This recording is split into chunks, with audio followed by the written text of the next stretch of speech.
Namo Bhagavate Vasudevaya. Om Namo Bhagavate Vasudevaya. Om Namo Bhagavate Vasudevaya. Om Agyanti Mirandasya Gyananjara Sharakaya. Shakshu Militam Yena Tashmai Shri Gurave Namaha. Shri Chaitanya Manobishtam Stapitam Yena Bhutale. Swayam Rupam Kadamayam Dadati Swapadantikam Vandeham Shri Guru Shri Yutapadakammalam Shri Gurun Vaishnavam Shah Shri Rupa Sagrajatam Sahagana Raghunatan Vitam Tam Samjivam Sadvetam Savadutam Parijana Sahitam Krishna Chaitanya Devam Shri Radha Krishna Padam Sahagana Lalita Shri Vishakam Vitamscha He Krishna Karuna Sindhu Dinabandhu Jagatpate Gopesh Gopika Kanta Radha Kanta Namostute Tapta Kanchana Gaurangi Radhe Vrindavaneshvari Vrishabhanu Sute Devi Pranamami Haripriye Vanchakalpa Tarubhasa Kripa Sindhubhya Evacha Patitanam Pavanebhyo Vaishnavebhyo Namo Namaha. Jai Shri Krishna Chaitanya Prabhu Nityananda Shri Advaita Gadadha Shivasadi Gaur Bhakta Vrinda Hare Krishna Krishna Krishna Hare Hare Hare Rama Ram Hare Hare. Okay. So, do you have any recollection from last time? Yeah, actually, mm, I think I started like Arjuna was asking some question about what is Adibhuta, Adibhuta, Adidaiva, and Adhyatma, about this three principle. You Yes. know, it was asking what is karma, what is Brahman. Yes. Correct. Yeah. Then Krishna is taught, and also it's said about the time you leave the body, Yes. Correct. you know, and also is that the same verse? He said, whatever you remember at the time of birth, death, that the destination you achieve. Yes. Yeah. Correct. Yeah. And also he talk about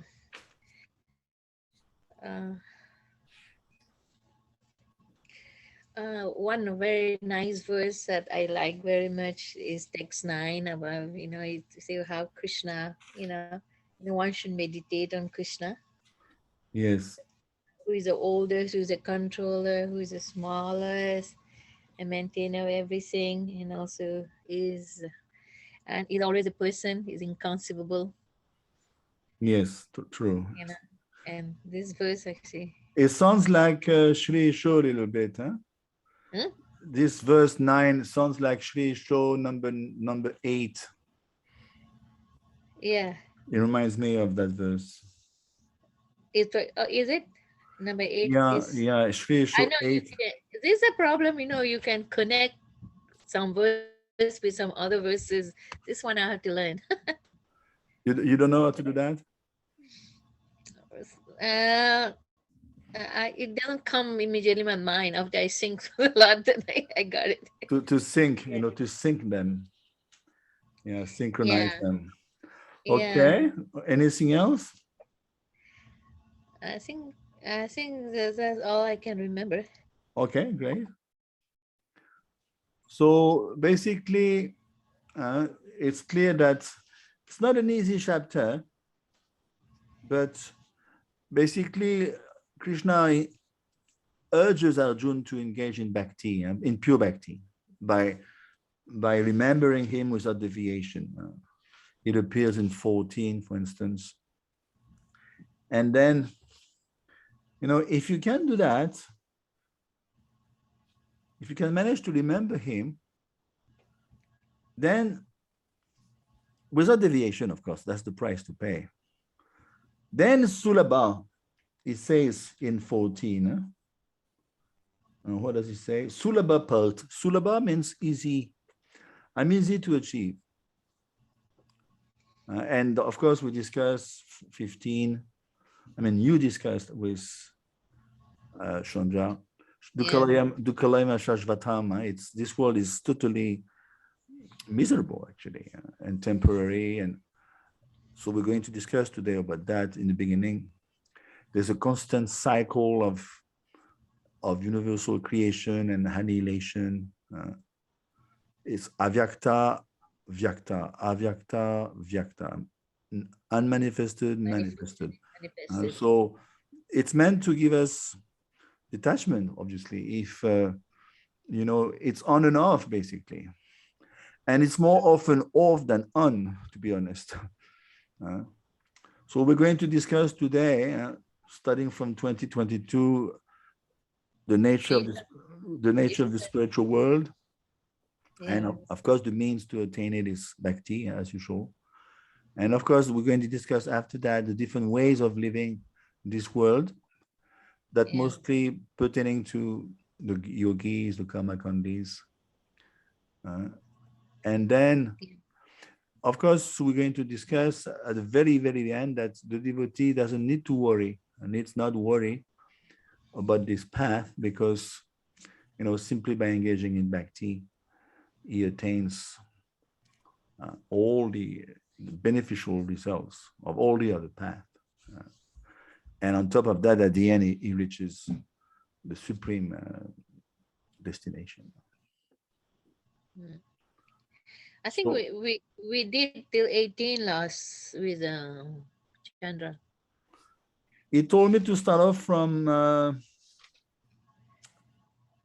17, if I'm not mistaken. Did you? Because 16 is the end of a section in one sense. 16. Okay. Did you discuss 16? Yeah. Yeah. Okay, so I'll start from 17 because 17 is the beginning of from the highest planet to the. Yeah. So we'll discuss from 17. Okay. Okay, so basically, by hearing the middle 6 chapters, we are in the middle, which is Bhakti, Bhakti Yoga. Then we get the benefits of performing all sacrifices, all penances. We will see that in 828. And then we move on from Anartha Nivritti, purification, up to all the way to Krishna Prema. So go ahead and you can read out 17. Yeah. You prefer 72 also, eh? 17, No. Which Bhagavad-gita you prefer, 72 or the new translation? It's up to you. Because Chandra likes 72, so I've been just doing. Oh, I see. It doesn't matter to me. Okay. By human calculation, 1,000 ages taken together is the duration of Brahma's one day, and such also is the duration of his night. Yeah. So, of course, you were not very explicit in your answer. You didn't go into the figures at all. I was expecting that measurements of time a little bit, because that's the section. So we have to deal with figures a little bit here. It's like 1,000. We did that in Isumanisar, isn't it? You did that with whom? You remember in the beginning, Iso, we did how much was 1 kalpa, then is 1,000. Yeah, could be. So basically, just a quick brush up. Kali Yuga is high. What is the proportion of Kali Yuga compared to the other yugas? Do you know that? Or what is the length of Kali Yuga? You have any idea? Oh, I used to know. I can't get it now. Yeah, it's 432,000. Yeah, it's for 32,000. years. So this is the shortest age. And it's Okay. quite simple, you know. There's 4 ages, as you know. It's called a cycle of 4 ages is Chatu Yug. And we say Chatu means 4. Sometimes it's called Divya Yug. And it's very simple because you double it, you know, like Kali Yuga is 432,000. Then prior to that is Dwapara Yuga. And it's double. So 864,000. Then Treta Yuga is triple. It's quite simple. Huh? Yeah. You triple it. So it's about 1 million.2 something. And then the Satya Yuga is quadruple. Okay. 432,000 for Kali Yuga years. Yeah. And for Dwapara Yuga, you double it. Yeah, you double it. And 864,000. Treta Yuga, you triple it. Yeah. Okay. And then Satya Yuga, you quadruple it. Quadruple. Okay. So when you total up everything, you will realize that actually Kali Yuga is only 1/10. Okay. So altogether, the 4 ages combined, it's quite simple. You do the math. It's quite simple, actually. It's 10 times more than Kali Yuga, you know. Yeah. So Kali Yuga is 432,000. You add up a 0. So it becomes 4,000,000.32. You know, it's quite simple. You add up a 0. Yeah, that's nice. That's the way to go. This way you don't become mixed up. Yeah, I think it's very, very easy. You know, Dwapara Yuga, you double and triple and Yeah, you go like this. You don't make it difficult. And so this is only easy to remember like that. Yeah. And this is only one Divya Yuga, or it's called Chatu Yuga. But be careful, because did you see what it says in 17? And such also is the duration of his night. So the night is as long as that. So you have to multiply by 2. By 2, exactly. Yeah. Okay. So basically, to be precise, a kalpa, it's called a kalpa in Sanskrit. Kalpa means 1 day of Brahma. You double it, so it becomes 8,000,000.64. Okay. You double it. But remember, it's only 8,000,000.64. Yeah. So now, and it says here, Sahasra Yuga Paryantam. Sahasra means 1,000. And it says, be careful, this is only, you have to multiply by 1,000. Remember? You have to multiply by 1,000. So we were already 4,000,000.32. Actually, the day and the night, it comes to 8,000,000,064. And now you have to multiply by 1,000. So it becomes 8,000,000,064. Oh my God. See, Sahasra means 1,000 in 17. How do you write it in figures? Oh, it's huge. It's huge. It's huge. I can. You just say billion. Just write it by words. If you want, I can write it for you. But you can write it by words. Yeah, I can do it for you if you want. So what is that? 8 billion? 8 billion? You said 8 billion. It's 8,000,000,064. So this is already 8 million. I'm adding up. Let's see. 8 million. Yeah, this is what it is. I put it in the chat. Can you see? Yeah. This is 8,000,000,064. This is basically 1 kalpa. My God. 1 kalpa, which is basically 24 hours of Brahma. Yeah. But again, bear in mind that as far as his consciousness is concerned, for him, it's only 1 day. You know, his consciousness is so lofty that for him, it's just a day, a regular day of his life, you know? Yeah. Just like for us, it sounds huge, But for him, on his Yeah. level of consciousness, it's only one day. Just like you have mosquitoes or insects, they live only one through the night only. But their Yeah. consciousness is so tiny that for them it's a full life, you know. Yeah. So we cannot so much draw hasty conclusions because it sounds huge for us, but for him, it's just one day, you know. So now, what else is there? So 8,640,000,000 is one kalpa, and it's 24 hours for Brahma. One kalpa is 1,000, isn't it? One kalpa means 24 hours. Okay. Huh? So be careful. It doesn't live only one day, Brahma. It lives 100 years like us, but of his years, such years as we discussed. So how much is that? 100 times is But you can even, it's given here in 17. Now you don't have to calculate. These 100 years by Earth calculations total to 311 trillion. Can you imagine? And 40 oh billion. yeah, it's already here. Yeah, I know. So can you imagine? So The let me write, purple. since you like figures, I can see. Let me write it for you. So You're three, good at writing. I cannot figure out how many zeros. yeah, I can.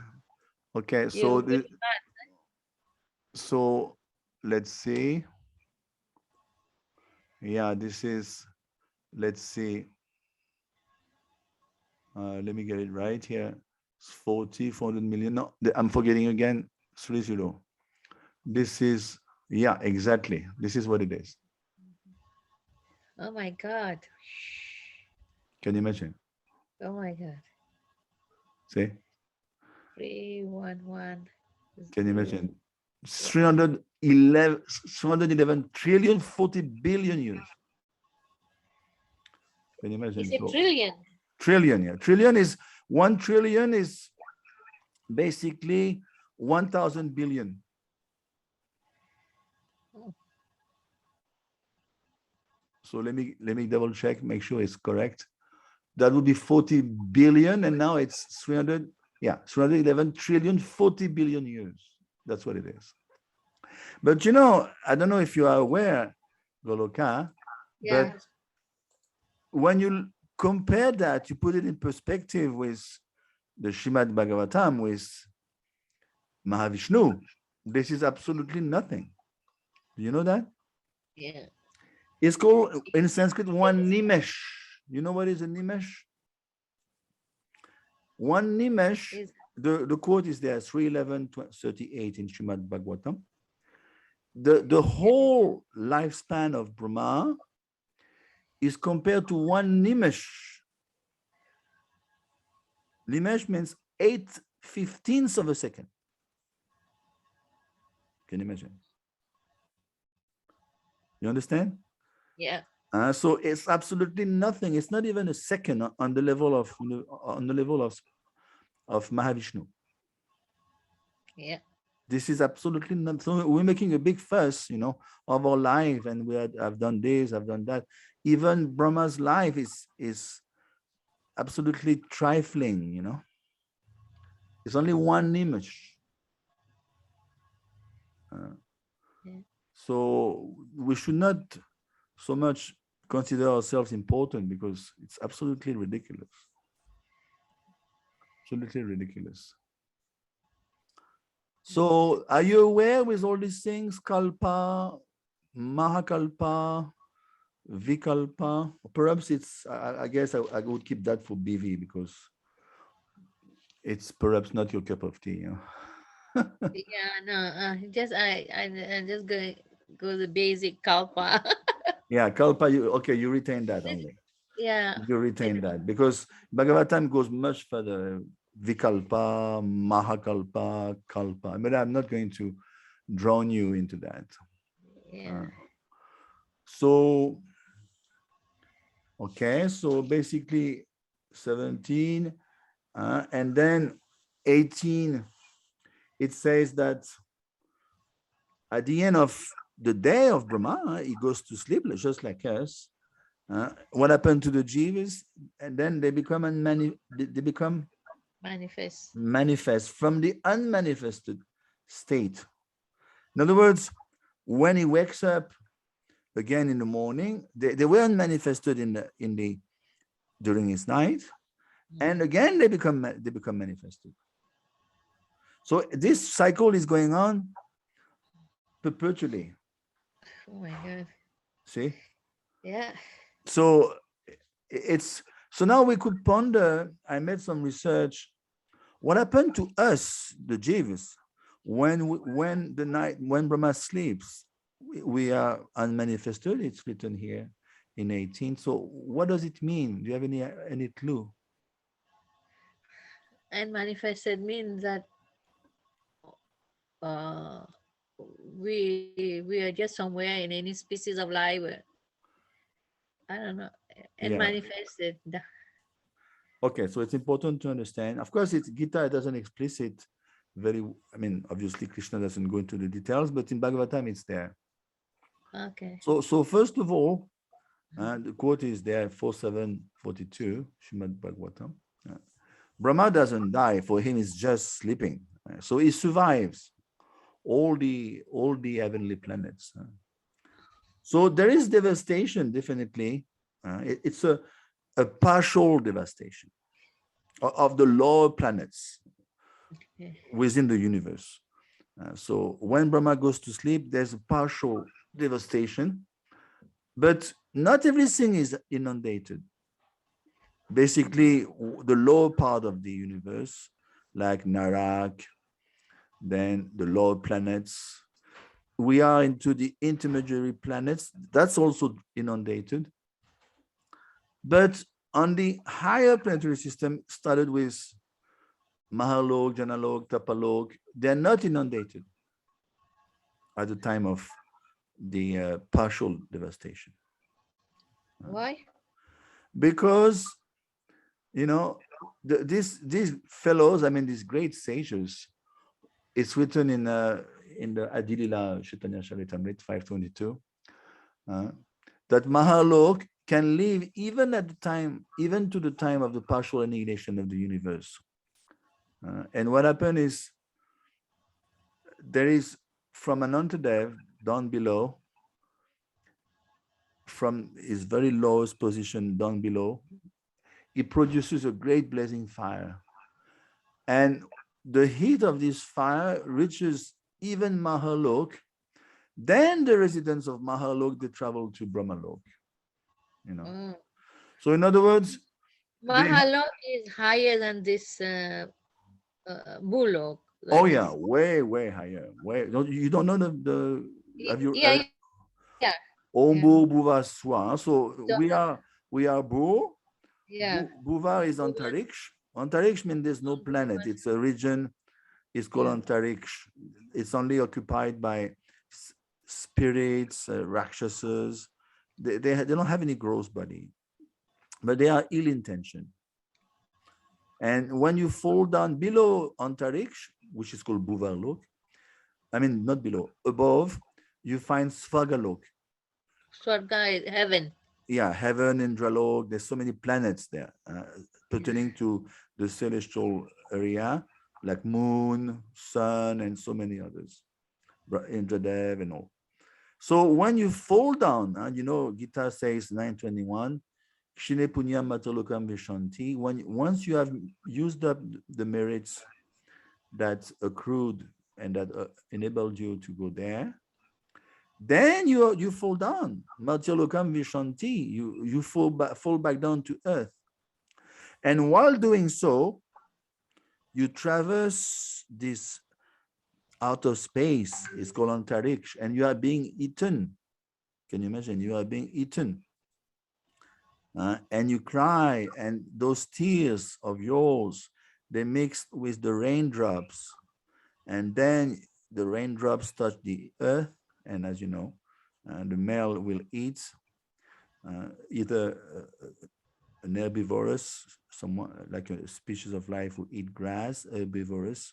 Mm. They will eat. Then the male will eat that, and the soul of that the fallen demigod is there. And then it goes in the semen, then into, when they copulate, it goes into the female of that species. And this applies to humans as well. So it's a very complicated system. It's explained in Padma Puran. Oh.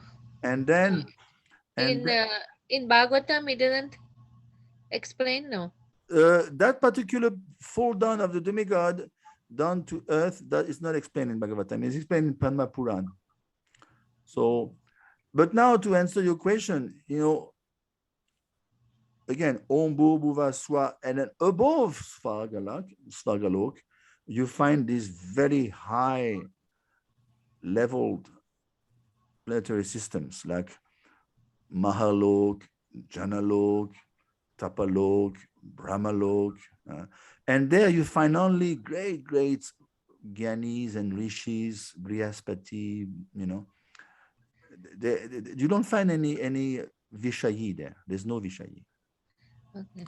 A Vedic person, I mean, someone who's attached to, to the opposite gender, he cannot go above Svargalok. It's impossible.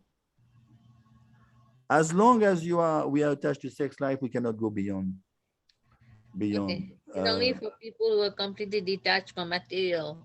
Totally detached. They may not be, they are already very advanced souls. And they may be waiting for the pralaya, the Mahapralaya, the final dissolution, and then they will join Brahma to go back to the spiritual world. Of course, some of them may fall down again, through aparad and all these things. And they're not necessarily pure devotees, but they are at least great rishis in Brahman, Brahma. They are Brahmabhut, Nirgun, Was it so, like? Yes. Brahman realized. Yeah. So. Yeah. So actually, if you are interested in that topic, I would advise you to read Adi Lila 522. 532? 522 in the CC, yeah. Okay, 522 Adi Lila. Okay. Yeah, 522. It says there that the residents of Brahmalok, they can attain perfection in 3 different ways. Once you are on Brahmalok, you have 3 paths that opens to you. One is virtuous, all the virtuous person who reach Brahmalok by dint of their pious work, they become masters of various planets. So in other words, when Brahma is resurrected, they become masters of various planets. In other words, Brahma is going to entrust to them different planets. This is number 1. Number 2, you find other fellows in Brahmalok. They have worshipped Garbhodakashai Vishnu. So they have worshipped Vishnu, and they are liberated with Brahma. When Brahma goes back to the spiritual world, they go along with him. But the problem is that you have to wait an extremely length of time, because you have seen how long he lives. And number 3, this is the best shot, that these are the pure devotees of the Lord. And at once they push through the coverings of the universe and enter the spiritual sky. So, okay, Vignesh is so they go first to Brahmalok, then they go to the Goloka Vrindavan. Actually, no, you cannot go to Golok from this material world. Vignesh. Hare Krishna, Vignesh. Hare Krishna. I thought it was at 8:30 in Indian time, IST. Yeah, actually. Yeah, that's why the time you get mixed up. Yeah, there was a change of time perhaps a week ago. Yeah, okay. The last time Chandrababu was in India, right? So we started a bit earlier. But there was some confusion on that. Yeah, it's 4:50 here in France. Okay. You didn't miss a lot. We're still in the first question. Yeah, we are still, shloks 18, 17, 18, 19. We are discussing about basically different measurements and the passing of the transferring of jivas from Brahmalok to the spiritual world, we are, Okay. in one sense, we are taking some liberty, even beyond the scope of these verses, because she has questions, so I'm answering to her. So basically, I didn't go into the details because Goloka is not so much into that, but we discussed about Kalpa, and at one point I wanted to touch on Mahakalpa and Vikalpas, but that's Bhagavatam. So we will wait for BV for that. So we have discussed, we just discussed that in 18, that actually I was asking the question to her, what happened to the jivas when Brahma goes to sleep? They obviously they are unmanifested. We know that from 18. So where do they go? Any clue? Do they live in the stage of like Sushupti, what we call, like in the state of consciousness, Sushupti, what we call? Yes. I noticed you touched on that in your homework. That's a very good point. Yeah. I was making the point also that, pertaining to the higher planets, like what do you call it? Mahalok, Janalok, Tapalok, Brahmalok, these great sages, rishis, because it's mentioned in Adilila 522, what happened is, this is called partial annihilation. Brahma goes to sleep, so it's going to be a Vyakta for as long as it was Vyakta, basically. And then Anantadev, from down below, is going to produce a great blazing fire, and so much so that the inhabitants of Mahalok, they have to travel to Brahmalok to be spared. So this is interesting to note. So, and now what you wrote is correct. What you wrote down here, Vignesh. The manifest world is Vyakta and, no, this is 20, sorry. I think at one point you mentioned about Susupti. I think it's further down. Yeah, so let's see if I have some quotes on that. Let's see.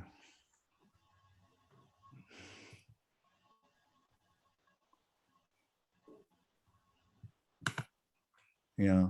So basically, I just wanted to read out a nice purport I found in the Bhagavatam that answers this question. I just ask you. I ask you, what happened to the jivas? I wouldn't say the rishis up there, because we have seen they promote themselves to Brahmalok. But for regular jiv, what happened during the night of Brahma? So, do you know about that, Vignesh? I found a quote in Bhagavatam, which is very interesting. Okay. But I mean, you can, in the meantime, you can say something if you want. Like, I just have that same idea, like they may be merging somewhere in the body of Brahma or in the state of Sushupti, somewhere in Brahmalok, temporarily. Like they're not conscious of their existence. It's like unconscious state. Yes. They cannot understand what is there and what is not there. It's like completely unconscious, like a complete zero, a blackout. That means they don't have any consciousness. They have a consciousness, but they cannot feel, or they cannot experience anything. It's like in a deep sleep. We are alive, but still we cannot experience anything. It's like coma, basically, yeah? Coma. Like a coma, yes. So I'm referring Goloka to 19 here. You have seen in the purport of 19, it says, ultimately, when Brahma's life is finished, they are all annihilated and remain unmanifest for millions and millions of years. So I want to address that because it's very interesting. I mean, personally, I like this topic. So sorry, you have to bear with me. 210:13, huh? 210:13 Bhagavatam, okay. 210:13, 13. Let me read out. The Lord, while lying on his bed of mystic slumber, generated the seminal symbol golden in you through his external energy out of his desire to manifest varieties of living entities from himself alone. So here we are talking about Sarga, at the very beginning of time, the first aspect of creation. Of course, it echoes with Gita 9.7, 9.8. Krishna says, Sarvabhutani Konteya. And then he's going to address something very interesting pertaining to our lesson today. He's going to say, okay, let me read out. Therefore, before the creation or manifestation of the material cosmic world, the Lord exists as total energy. So here we are talking not only during Brahma's night, we're talking even before Brahma is created. We're talking about Sarga. And I'm going to go back up, don't worry. The Lord exists as total energy, Mahasamasti. It's called Mahasamashti. And thus, desiring himself to be diffused to many, he expands himself further into the multi-total energy, Samashti. From the multi-total energy, he further expands himself into individuals. Yes, that's us. In 3 dimensions, namely Adhyatmic, Adidevic, Adibhotik. As such, the whole creation and the creative energies are non-different and different simultaneously. See? The creation and its energies are different and non-different. Achintya Beda Beda. Because everything is an emanation from him, the Mahavishnu or Mahasamashti, sometimes we call him Mahasamashti. Nothing of the cosmic energies is different from him. But all such expanded energies have specific functions and display as designed by the Lord, and therefore they are simultaneously different from the Lord. Then this is the key sentence. The living entities are also similar energy, marginal potency of the Lord. And thus they are simultaneously one with and different from him. See? So in other words, we are during the unmanifest night, during the basically the manifest stage, we are moving back into the abdomen of Mahavishnu, basically. Not Mahavishnu, Kabodakashai Vishnu. And we remain totally like Vignesh is saying, we remain in Sushupti, totally in coma, if I could say. We're not dead because we cannot kill the soul, but we remain totally in coma, in Sushupti. I mean, unconscious. Unconscious, yeah. But we are not dead because again, the soul cannot die. So in one sense, to be more specific, Prabhupada explained in 19, we have no longer bodies, material bodies, but we are compact. He used that adjective, compact in the body of Vishnu. See? So do we have a settled body at that time? No, not even. We are, it's called Chitkana. Chitkana means the particle of Chit Shakti. We are, the Kana means particle. Huh? So we are back to as a particle, a Chitkana. Not even gross, not even soul body, nothing. So like Lord Brahma stays in Brahmalok along with some exalted rishis? Yeah. Basically, but, the higher rishis, Mahalok, Janalok, Tapalok, they have to move up in order to not to die, because the flame of Anantadev is so fierce, Yeah. It could be inundation also. Anyway, by all means, whether it's fire or water, they have to move up. So that doesn't include the Swarga, like doesn't include the Devatas, right? They again go back to Garbhodakshaya Vishnu. Because they are below the whatever is below Mahalok is touched by the the fire or the water. That's clear. Okay. And I read that only from Mahalok they have to move up. Below it's all extinguished, basically. So it's very interesting. Still, like a little bit clear for me is what about us in this material world here? And Yeah.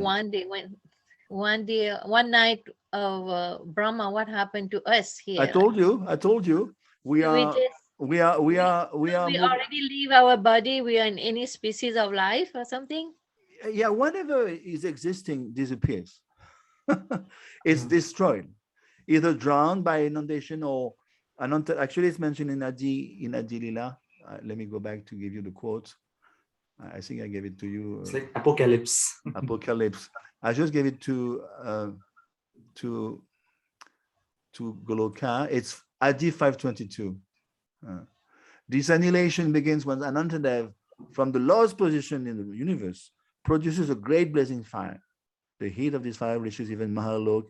Then the residents of Mahalok travel to Brahmalok. So you can see it's no joke. Huh? And that's only partial annihilation that occurs when Brahma goes to sleep. Huh? So we should not wait for that long, of course, but if we don't make it by then, it's quite, can you imagine? You are very active. And actually, Buddhajan Prabhu used to say, and by the way, let's go to, no, it's Buddha Praliyate in 19. And we are being kicked out in the birth, basically. Buddha repeatedly taking birth. And again annihilated, birth, annihilated, birth, annihilated. We are kicked by this most wonderful force of time. This is, can you imagine? We are being ripped away from all the attachments in one go, and we are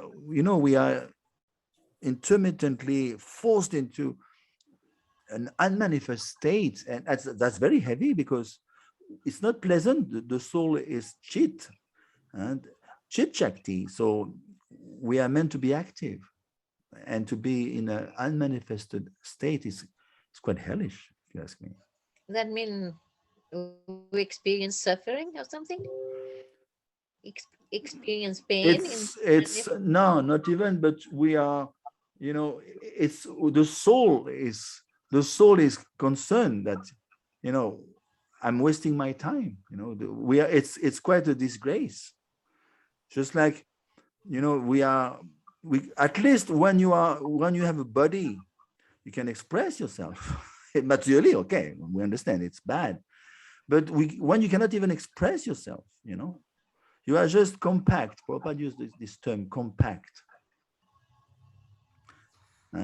So what is the difference, Prabhu, like between like we talk about Ishvara Sayujya, like merging into the body of the Lord, like some impersonalists talk about that. So what is the difference between this situation and the situation that we it's way worse, because at least when you are in Brahman, you are Nirgun, so you are undeniably you are liberated. You are Nirgun, you are Brahmabhut, you are on the platform of Brahman, Aham Brahmasmi. So there is bliss, there's a Brahmanand. We cannot deny there's Brahmanand. Even though compared to Krishnanand, it's nothing, okay? But still, there is bliss. There is Brahmanand, it's not Krishnanand, okay? But there is bliss. So whereas when you are in the abdomen of Mahavishnu, there's no bliss. You are being compact.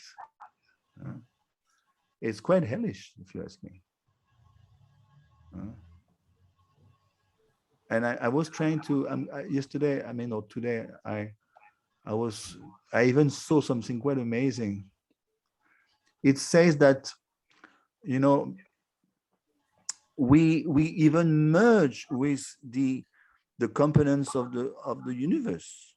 So can you imagine? We are compact. Everything is compact. It's quite hellish. You become as if you just imagine you would merge into the wall and remain there for forever. It's quite a hellish thing, actually. better be manifested in matter than this. Because at least from matter, you can get to know that you're not the body, you are active, you are moving things around, and you can, by dint of reformation of the soul, you can grasp, yes, I'm misled, but at least you are active. So let's be active spiritually now. So that, you can just shift to the spiritual energy. But when you are compact, you cannot exert your proclivity for action, for expression. It's hellish. Yeah, who are the people who get into this situation? Whoever is not liberated, Goloka, whoever is not liberated, when Brahma goes to sleep, has to merge into the he has to join the unmanifest state in the abdomen of Mahavishnu, of Gabodakashayi Vishnu, sorry. But So if you don't make it, it's like countdown. It's a countdown. You have to make it before. It's like a race. You have to make it before Brahma goes to sleep. Otherwise, you finish. Like we devotee, if we're unsuccessful. So it's way beyond those lengths of time, because now remember, we are in which Manvantar? We are, let's say it's for Brahma, it must be midday, noon or something. Why? Seventh Manvantar. Yes, exactly. There's 14 Manus, we are in the seventh one. So we are approximately, I would say, it must be for him around midday. Yeah. So, it's going to be, can you imagine, we discussed before you came, Vignesh, the length of, what is the length of the living portion of the kalpa? We're not talking about when he goes to bed, because obviously we're not interested in that section. But what is the length of the, when he's alive, when he's moving, when he's awakened? Yeah, 4.32 billion years, right? Yeah, 4.32 billion. So Goloka, we don't have to wait that long, because we are told by Srila Prabhupada, we can make it in one life. Okay, let's say we sleep a little bit. Okay, 2 lives, 3 lives, but in no way should we wait that long as devotees. That's the end of this chapter, by the way. Yeah. But it's interesting to understand the enormity of those time scales. It blows our mind, and I was telling before you came, we make a big fuss. I've done this, I've done that. Napoleon and Julius Caesar, and it's just like kindergarten. We are just tiny little bubbles forming in the ocean, in the waves, and then it splashes out and it's gone with the wind. It's compared to Brahma, we are little tiny living entities. Brahma himself, his whole duration of life is, I was telling Goloka, is 1 nimesh, 1/8/15 of a second. You understand? Third canto, it says, I gave the quote to Goloka. Can you imagine? 1 nimesh, 3:11:38. It's 1 nimesh, 8/15 of a second compared to the Mahavishnu state of existence. 1 nimesh, that's the whole lifetime of Brahma. Who are we? Okay, so we are kicked in the butt at 19. 20. Go ahead. Yeah. There is another unmanifest nature, which is eternal and is transcendental to this manifested and unmanifested matter. It is supreme and is never annihilated. All in this world is annihilated, that part remains as it is. Yes, so now from here to 22, basically, we're going to contrast what we just discussed with the spiritual world in comparison. So here we should not be misled, and there's quite a few times in 20, Vyakta. So what's going on here? Please explain. I gave you a question on this. what are we talking about here? Parastasmat tu bhavonyo means even beyond those two what? Manifest and unmanifest state. Yes, exactly. And we should not be bewildered here. We are talking about paramgati. Just this verse is basically explained 15. I don't know if you remember, you must have done that with Chandra. Samsiddhim paramam gataha 15. This supreme destination. Again, it echoes in 20. What is this supreme paramam gataha? Is avyakta. Akshar, paramgati. There's a devotee in Numarapur. Paramgati is a disciple of Srila Prabhupada from Brazil. So this supreme planet is avyakta, is akshar, is paramgati. We're not talking about, be careful, Goloka, we're not talking about the unmanifest aspect of the material world. Do you get that? Yeah. It's beyond. It's binary. This material world is binary. On, off, on, off, on, off, on and off, on and off. Vyakta, vyakta. Okay, it's going in a cycle, binary cycle, but beyond that, there is another one, which is always existing. You follow? Yeah. Yes. So we should not be bewildered. And 21 echoes the same. This is avyaktoksara ityuktas. It's unmanifest, infallible. This is the goal for all the spiritualists regardless. And of course, this is one evidence. There's quite a few evidence in the Gita that once you get there, you don't come back. This is mentioned here in 21, by the way.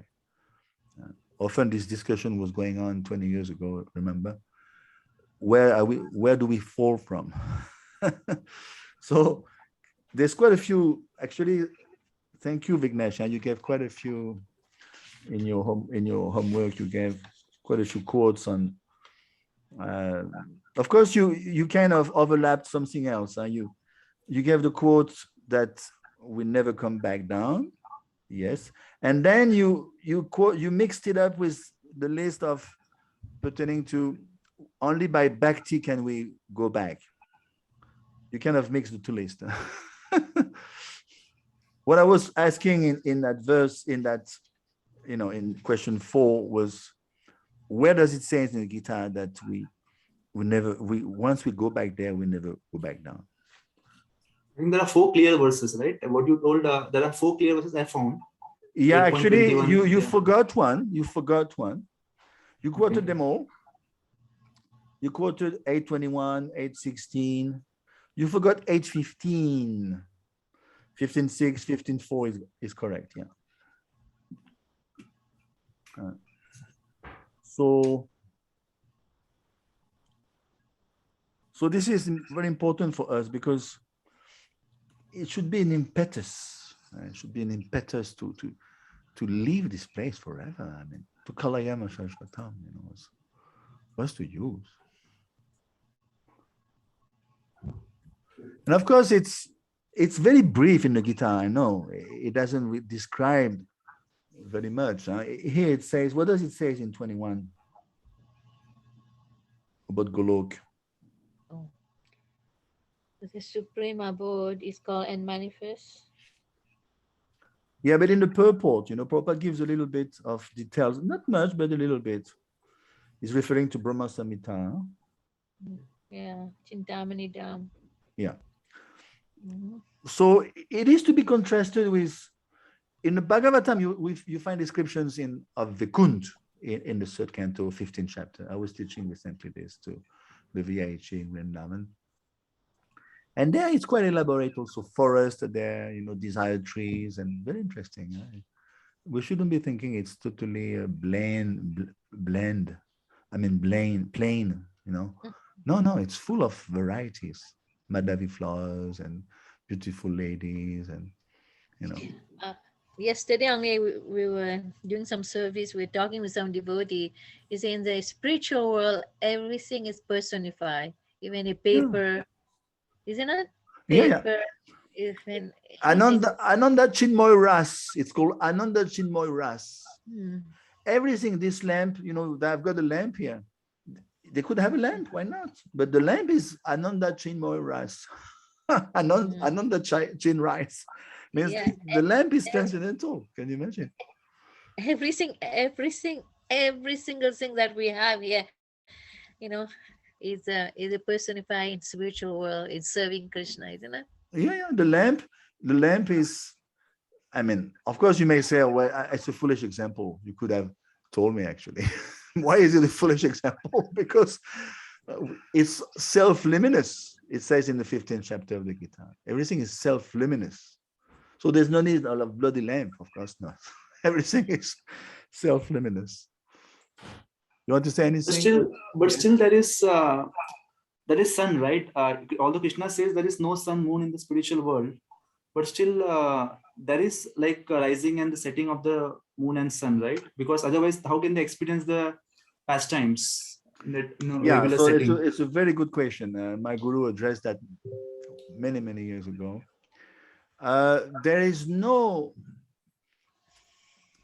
There's a difference between Paravyum, between Vaikunt and Golok, of course. And in Golok, in Paravyum, let's start with Vaikunt first. My guru used to say that he was quoting previous verses, I remember. Time is eternal, present is eternal. So there is no, trikala. There's no phases of time, past and present and future, sorry. It's conspicuous by the absence. Time is eternal. There's no notion of, time is passing by. No, time is totally eternal. It's totally mind-boggling, if you ask me, Achintya. But now in Golok, in one sense, it's closer to us because there is realities of pastimes. And like you said, Vignesh, you're right. There is night and day. But again, I remember my guru gave a beautiful example. He said, let's say it's noon and the night sets in at noon. Devotees on that level, Brajbasis, they're not bewildered because they're not going to say, well, what's going on? It's night at noon. No, they are so much tuned up to Krishna's, then they must be thinking, wow, there's some lila happening, there's some reason, some lila, let's go and find out. So, they are just tuned up to the lila, not so much to the reality, to the aspect of time as we know here. They are tuned up to the lila. They won't be questioning why is that, because they are totally steeped in love and they are concerned only with the lila, the pleasure of Krishna. I hope it answers to some extent. So basically, their sun and moon are basically like, could we say it's an expansion of Krishna himself? They are servants. Whatever is here, they have the prototypes in the spiritual world. Yeah. We have to understand, even the asuras, you find them in Golok, in Paravyum, in Vaikunt. Remember the eighth canto, Lord Mukund is going to marry Mahalakshmi. There's a great marriage, can you imagine? It's a marriage, it's performed, it's in Vaikunt. Can you imagine what kind of marriage is this? And there is described, look it up, it's amazing. You find Rakshasas and Asuras, they come to the marriage. But be careful. They are in their Svarup. They are liberated souls. They are in pure love of God with Lord Narayan. But one way or the other, they are in their body of Rakshasas, but they love Lord Narayan. And you find the prototype demigods also. Whatever exists down here must be existing in the first place in the spiritual world. Here it's just a replica. Another thing is that, like they say, like Putana, when he left his body, she went directly to the same planet as Mother Yasoda. Of course. Aho bakiyam stana kalakutam jigam shayapya sadvi lebegatitum. The Uddhav. How can we find someone more merciful than he? He granted that the position of Datri. Datri means nurse. She coated her breast with Kalkut, cobra venom, to kill the boy, and he graced her with position of Datri. How can we find someone more merciful? Uddhav is saying. So once Putana is liberated, he sees no more a demon. He became like a nurse. Okay. Now you're getting into it. Yeah. So what is the answer, Vignesh? Now we are going astray, but anyway, it's always transcendental. What is the answer? So beautiful question, actually. Is it like all the, basically what I've heard is that all the devotees who are there in Golok, they only take the form of the demon and demoness because they want to assist in the pastimes of Krishna. So after completing their activity, they can go back to Golok. They're always like eternal devotees of Krishna. Yeah, remember there's different types of pastimes, Goloka. There's Nemitika Lila, Nitya Lila. So, like he said, he's right. In the spiritual world, there's just a semblance of attack by the demons. It's a semblance. It's in the air. They're going to attack, but they never attack. That is why my guru always used to say, Bomalila is much more exciting. Because in Bomalila, they do attack. So, like you have Putana, you have Aristasur, you have Chinavalt, Agasur, they do attack. That is why, by the way, Arjuna and Kunti always remain in Bomalila. It's much more exciting. It's much more exciting. Pastime, yeah.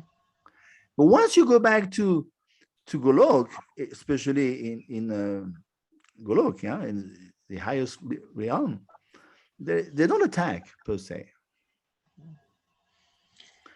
Okay, so let's any more things? Yes, okay. It's only complicated topics. We can have a lot of discussions. Yeah, man, it's interesting. We cannot anyway. It's one thing that I just keep on telling, like that's why Krishna came in this material world, and Vijay, Jai Vijay came. You should have come. You should have. I gave. Just to have his pastime, eh? I gave VIG sometimes hires me to teach, and I just taught chapter 15 and 16 to, they are doing their BV there. So we discussed at length. Very interesting pastime, Jai Vijay. Of course, the four Kumars, they felt quite uneasy. They realized they are much more guilty than they actually. And of course, he was all ordained by the Lord. We have to keep that in mind. And it's amazing when you listen to Vijayanath Chakravarti Thakur. I'll finish with that. I don't want to spend the whole day. It's mentioned, can you imagine? Lord Narayan had so much love for his two doorkeepers. He told them, okay, he told the four Kumars, okay, I agree with your curse. I'll go along with it. First of all, he told the four Kumars, I allowed you. It was actually my will because I want to exercise my virya. I want to fight. But what I felt from very high when Vishwanath is saying at the end, he's saying, actually, at one point, the Lord Narayan, he say, okay, you don't go. You just don't go. You stay with me. And then he gives the solution. He say, you stay with me in one of your Svarup. Can you imagine? They have also the possibility, they are Vaikuntha-basis. In your Svarup, you come down as Jai Vijay, as Hiranyakshi. Can you imagine? So in other words, it's not disclosed by Prabhupada, but Vishwanath disclosed that. One pair of Jai Vijay, the original Jai Vijay, stay with Lord Narayan, and another pair, Svarup, Shakti of theirs, go down as Hiranyakshi. The proof of that, Vishwanath is so thorough. You know what he does? He quotes the 8th canto. And you will see in the 8th canto that At one point, Jaya Vijay appear in that fierce battle. There's a fierce battle in the eighth canto between the Asuras and the demons. And if you look it up yourself, if you look at the names on the devotee side, Jaya Vijay is there. It's amazing. So when Jaya Vijay appeared, actually, they even though they were cursed, and one portion of them came down to, to live 3 lives as asuras, but still they managed still also to help in the fighting in the 8th canto. So, we have to understand we are dealing with Vaikuntha bases. They have multifarious energies. They can duplicate themselves and way more than Ashtasiddhi, down here, the 8 cities pertaining to yogis, way more than that. They are in their Svarup. It's explained by Vishwanath Chakravarti Thakur. So great fun is awaiting us. We will go all the way. Don't stop on the way. So let's move on. 22. Okay. The Supreme Personality of Godhead, who is greater than all, is attainable by unalloyed devotion. Also, he is present in his abode, is all-pervading, and everything is situated within him. Yes. So this is the quote I was searching. I just found it. It's coming from Buddhichan Prabhu, and of course, he's oftentimes referring to Acharyas, Baladev Vidyabhushan, and Vishwanath Chakravarti Thakur. So I just want to finish up on this Avyakta discussion. We discussed that, yes, we are Buddha Praliyate, we are again and again helplessly annihilated. So when we say Avyakta, we don't mean formless. It's materially unmanifest. That is, in other words, Avyakta means internal energy. So we shouldn't be thinking that when it's Avyakta for us, we should not conclude all is Avyakta for everyone. No. On the spiritual level, it's always happening. Yeah. So this is very important to understand. And actually, Jaya Vijay, that Lila, it explains there that, it happens during the Avyakta portion, actually. So everything is happening all the time in the spiritual world. Everything is happening all the time. This binary concept is only done here, Vyakta, Avyakta, Vyakta, Avyakta. But when we say Avyakta, actually it's composed of Krishna's internal potency, internal energy. Okay, 22. So 22 is a key verse, Bhaktya Labhyas Tvadaniyaya. It sounds like one verse we just covered, perhaps you covered with Chandra. It sounds like which verse you can think of in the 8th chapter, 14, I would say. I don't know if you noticed. I find it very similar. See 14, Ananya Cheta Satatam, and here 22, Bhaktya Labhyas Tvadaniyaya. See, it sounds the same. What does it mean, both sentences?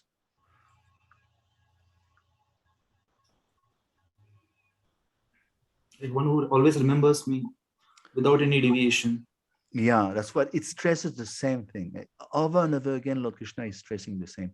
Don't mix, Arjun. Don't put water in your wine, if I may say. Don't mix.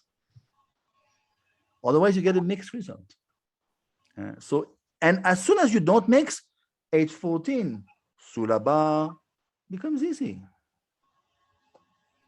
Beginning is difficult because of anartha-nivritti. We are struggling with our own attachment. Yes, it's true. But once you go up, the top of the mountain, then when you come down the other side, it's easy. You're coming down. I mean, it's easy. You are fixed up. You are nishta. And from nishta onwards, it's easy, actually. It's easier because you are fixed up. As long as you go through the desert of anartha-nivritti, yes, it's tough. You don't see the end practically. So Bhaktiya labhyastvananyaya. The goal, we know that it's to go back to Vaikunth, to go back to Goloka. Undeviating Ananya Bhakti, Keval Bhakti, Avyabhicharini Yoga in 1426, I believe.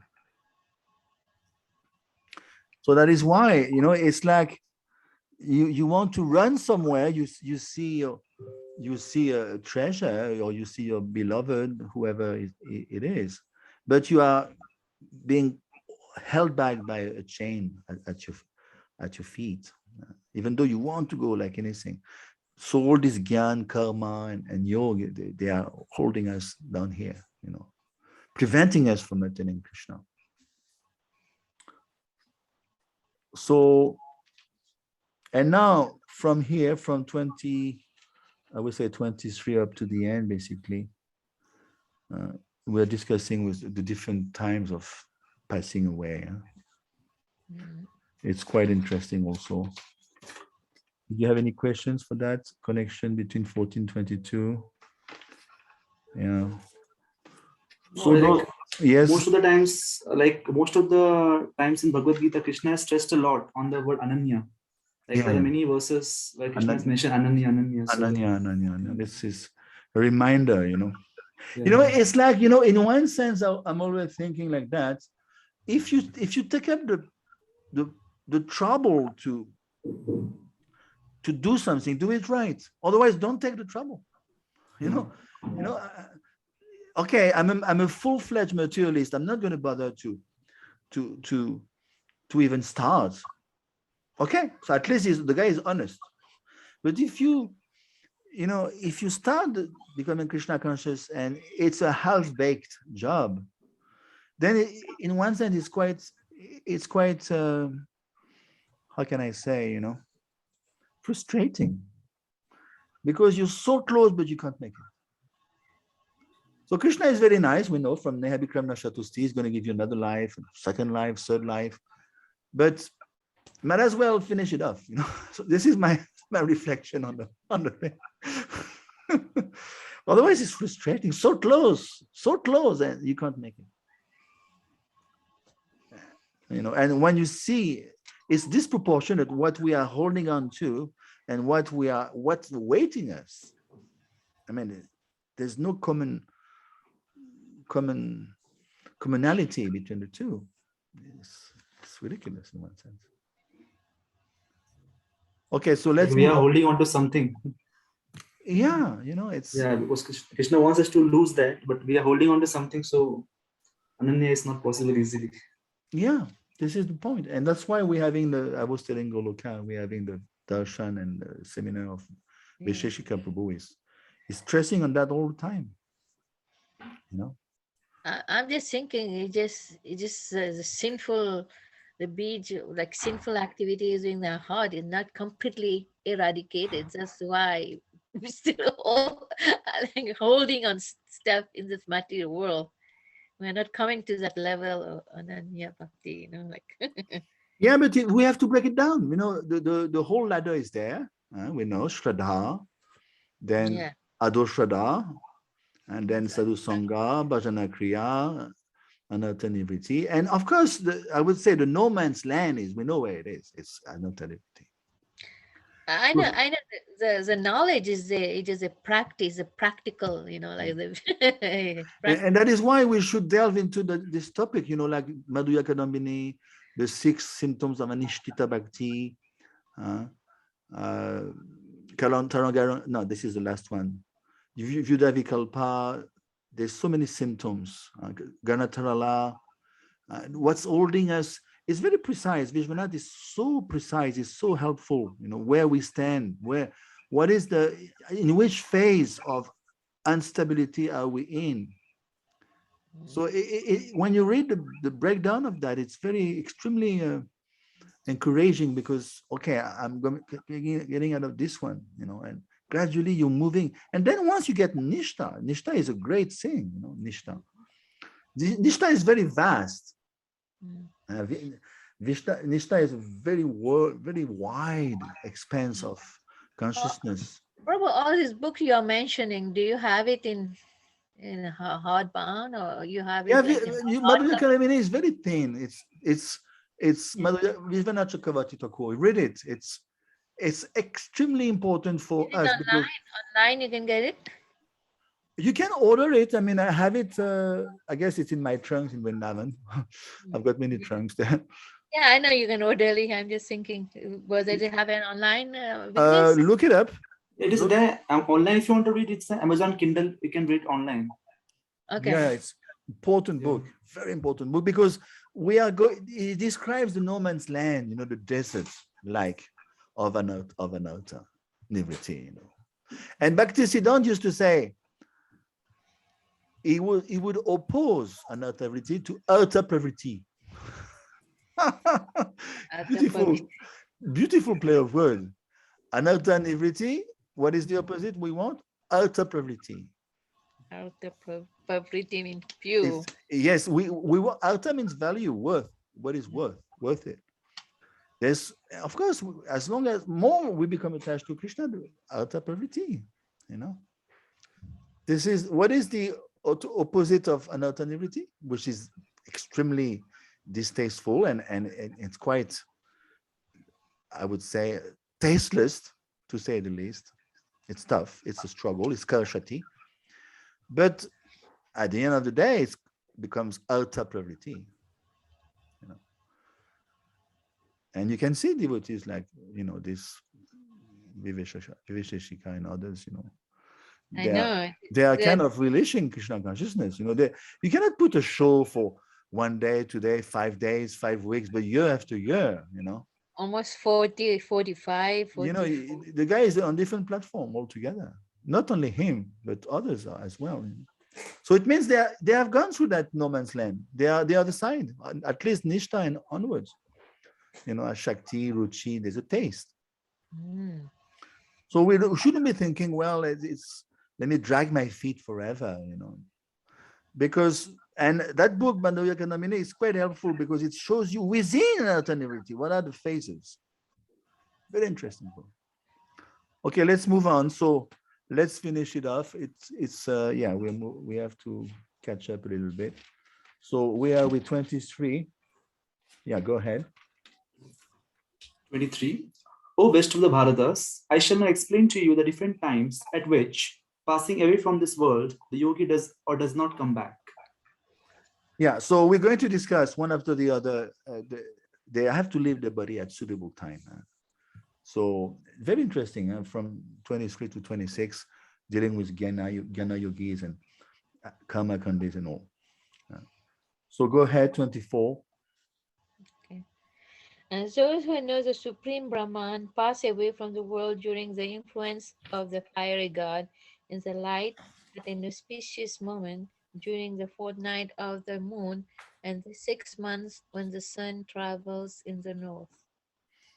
Yeah, so I was asking you, uh, basically, what's the process for the Jnana yogi to leave his body? Here, 24 deals with the Jnana yogi, basically. Mhm. What is it? What is the process? Actually, Vignesh gave a beautiful explanation, quite technical, and I can see you have done some research. So you want to explain, one of you, the process?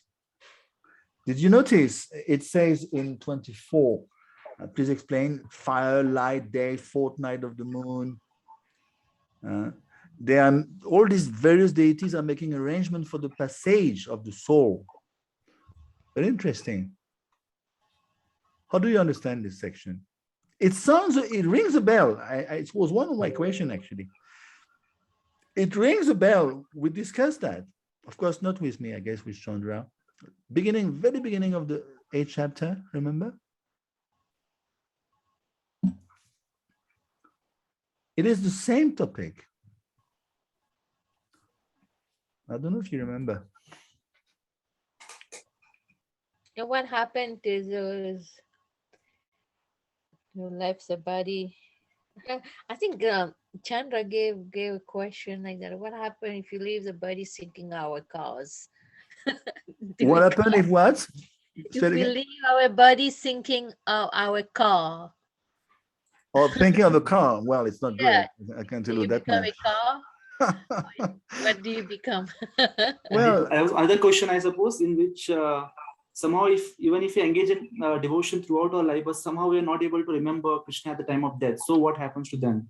There's also one more question yeah, of that we course, discussed we last are time. a bit going astray. But to answer that one is, if you have been practicing Krishna consciousness, especially preaching, book distribution, Mahaprabhu may jump in your mind, even if you die suddenly, abruptly, like in a car crash or something. I want to stick to the gun because I want to finish off on time. Let's go back to 24. How do you explain these things? And different presiding deities will make arrangements for the passage of the soul. Yeah. Do you have any clue? Of course, Vignesh answered quite nicely. You can perhaps share. Yeah, so basically, I have just referred the commentary of Baldev Vidyabhushana. So he is basically referring that there are different presiding deities. Yeah. There are total 12 presiding deities. One by one, gradually the soul goes through them and finally goes beyond this universe. Like first, that is Krishna talks about one should die during the time of day. Then there is a deity for day. Then one should die in a 6-month period of Uttarayana. Yeah. So that is another deity for that particular 6-month period. Then there is a deity called Samvatsara, deity for the entire year. And then gradually different deities are there on the way. The deity of Agni and Jyoti, like Krishna talks about, it's a deity of light. Yes. So gradually then deity of Vayu, air, sun, then moon, then deity of water, and all those things through deity of Indra, Brahma, and finally Baldev Vidyabhushan explains through a quote from Chandogya Upanishad ki a non-human form assists that particular devotee then to get out of that material universe and take him to the outside the material universe, maybe Brahma Jyoti or whatever, spiritual world, depending on the qualification. Yeah, again, it pertains mostly to yogis, like you said. Is devotee, again, is 27, 28. They don't really fall into that category. Yeah. It pertains to gyanis, yogis. I really liked your explanation. It's extremely rich. I can see you have done some research. So you understand, Goloka, they just hand over, they hand over the soul to a certain point to a different deity. You follow? Yeah, yeah. And in this way, they pass through different segments of the universe until they reach Brahman, basically. Like, do you know what is? I'm just taking a little 1 second for that. What is Milky Way, by the way? Do you know? According to Bhagavatam, it's close to the topic under discussion. What is Milky Way?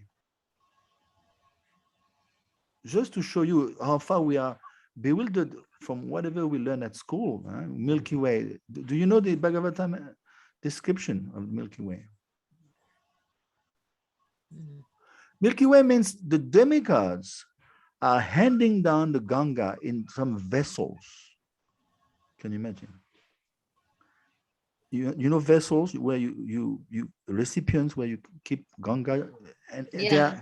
they're just passing down the Ganga from one to the other, and that creates a Milky Way.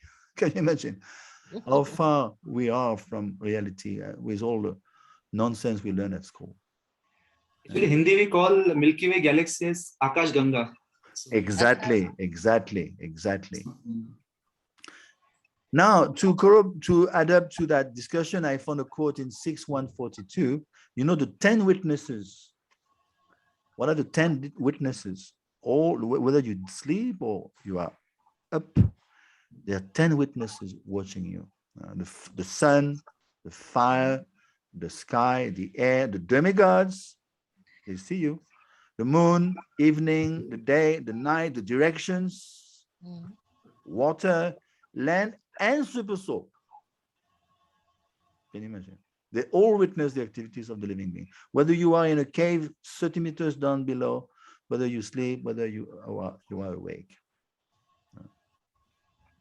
So now in 25, let's read out, because it addresses a different type of fellow. It's the Karma Kande now.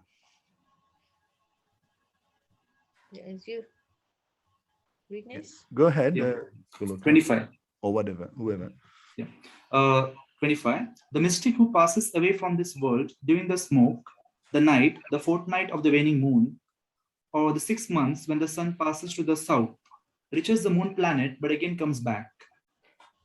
Yes. So here we are talking about, according to Baladev Vidyabhushan, is referring to Panchagni Vidya we discussed in 8.3. We are referring to the Karma Kandis, basically, the fruitive worker. Because you know the story, 921, Kshine Punya Matalokam Mishanti. Once they have used up, the meritorious acts that accrued, and after that enabled them to move on to Swagalok, then back to square one. They have to go back down. Kshine Punya Matalokam Mishanti. He must return. He must return to earth. So this is exactly the state of affair we discussed way back in the third canto, third chapter, remember?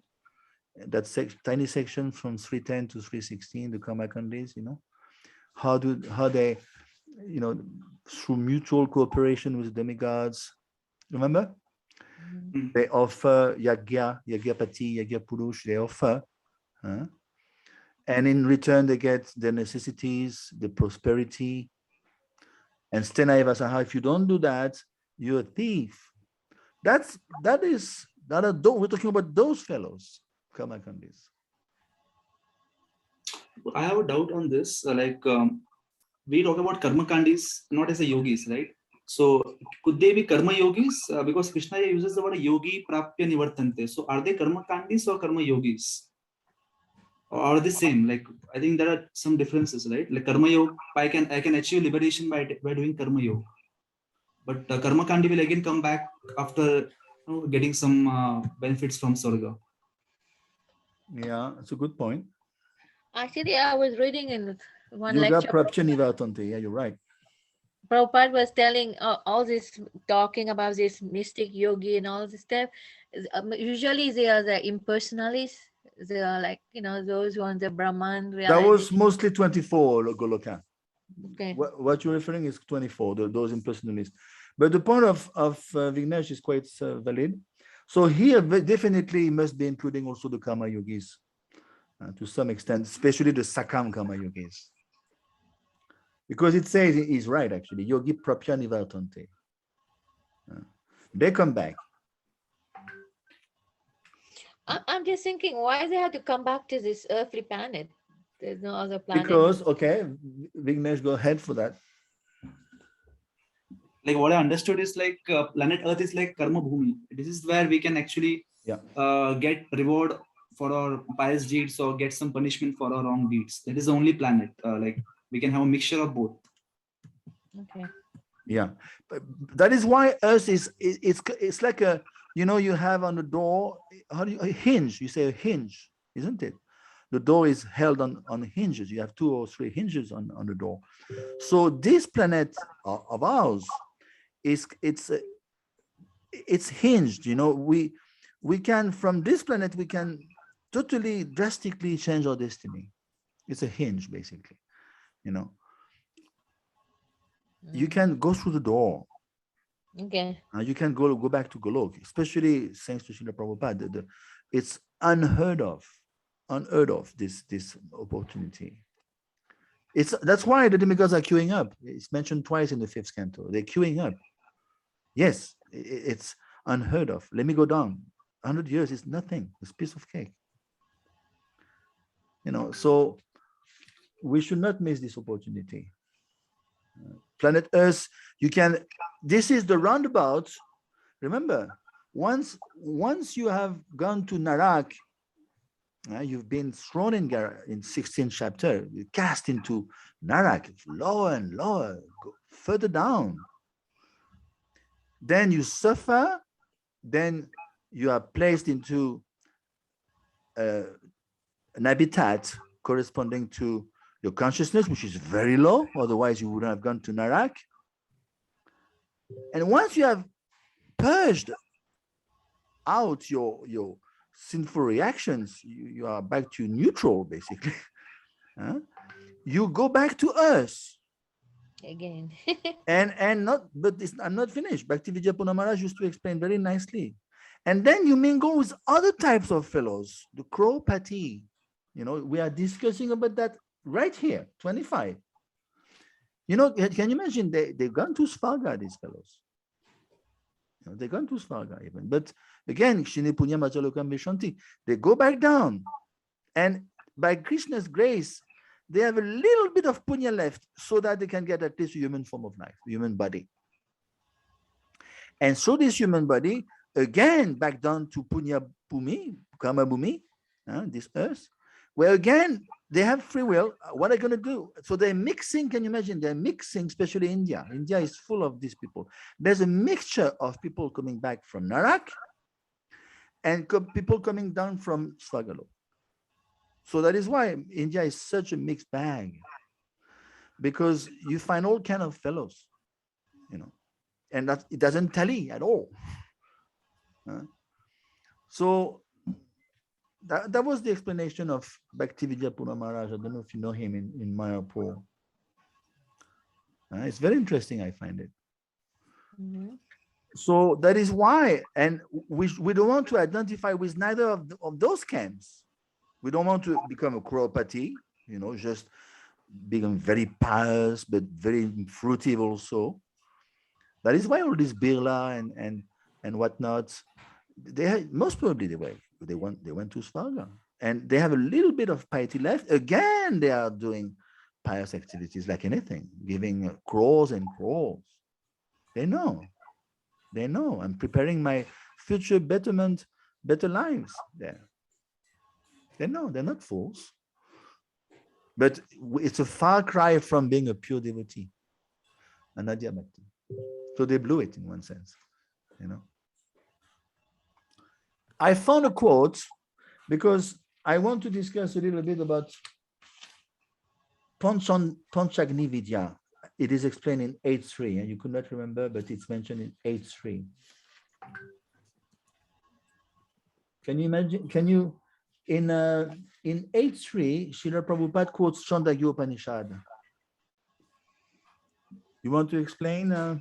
It's referred to 25, actually, 8.3, Chandogya Upanishad. You want to explain, Vignesh, or if you know? I have opened that purport of Prabhupada. Yeah. So it explains 5 kinds of offerings that are made into 5 different kinds of fire. Yeah. So he talks about different 5 kinds of fire, representative of like heavenly planets, cloud, the earth, man, and woman. And the offering has like a faith, 5 different kinds of faith: enjoyer, on the moon, rains, green, and semen. Yeah. I think it's quite technical explanation of the Panchagni Vidya. Exactly, it's Chandogya Upanishad. So I found a quote to explain the whole thing. Who's speaking? Is Narad to Yudhishthir, 7th canto, 7:15, 50, and 51. Listen to that, very interesting. Narad, my dear King Yudhishthir, when oblations of ghee and food grains like barley, sesame are offered in sacrifice, they turn into celestial smoke, which carries one to successively higher planetary systems like the kingdoms of Duma, Ratri, Krishnapaksh, Dakshinam, and ultimately the moon. Then, however, the performers of sacrifice descend again to earth to become herbs, creepers, vegetables, and food grains. They are eaten by different living entities and turn to semen, which is injected into female bodies. Thus one takes birth again and again. See? Very interesting. I was discussing before you came, Vignesh. It's mentioned in Padma Puran also.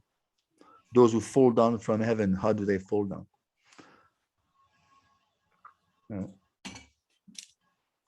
So all this to say that it's not it's not profitable. It sounds very fun and all, but again, we are remaining within the confines of this material universe. So what's the use? We know. So we shouldn't be bewildered by all this. It's there. We read about it. We discuss, but it's not our cup of tea. Yeah? And then 26 is conclusion, basically.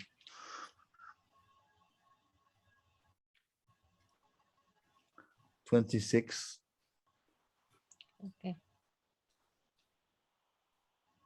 Okay. According to the Vedas, there are two ways of passing from the world, in light and one in darkness. When one passes in light, it doesn't come back. And when one passes in darkness, it returns. Yeah, so you can see Prabhupada quotes Baladev Vidyabhushan Chandogya Upanishads. This is the section under study. Talking about fruitive laborers, Gyanis. And of course, Vignesh made a good point. Yogi Prapya Nivartanti. So there must be some kind of mystics, but they couldn't make it. So perhaps Sakam Kama Yogi or something, definitely. So 27. Although the devotees know this two paths, O Arjuna, they are never bewildered. Therefore, be always fixed in devotion. Yes, and here is very clear, 27. Yoga Yukto Bhava Arjuna. They engage in Krishna consciousness. It's Yukta Viragya. Yoga, Yukto. So it reminds me of the, Marjara Pravriti. Marjara Pravriti means the nature of the cat. There's two ways of carrying his progeny. The cat and the monkey. You know the difference. Yeah. Have you heard? Yeah. So what? Yeah. Go ahead. It says the cat carries a spring by the mouth, and it has a rat also. But when the lion, all the carnivores do that. I notice even the lion, the female lion, she carries very delicately. She's going to by the the flesh behind the neck. Yeah, she carries the kitten and the small baby lion, the cub is called. Same with the female cat. So it's called Marjara Pravriti. This is not dangerous. The cat feels secure, even though she's got so powerful teeth. Actually, it's called, what do you call it for lion? It's not teeth, it's fangs, But on the other hand, what we discussed before, 24, 25, it's more like Markata Pravriti. You know what is Markata Pravriti? Bonda, you're saying indeed, the monkey's type of carrying the kitten, the progeny. You have seen the poor baby is holding on for his life to the mother. She's jumping here and there. So this is exactly what I'm thinking of, It's not safe. And actually it's right. It's not safe because they have to come back. So it's not safe at all. Whereas 27, 28, we are into the other category, Marjara Pravriti.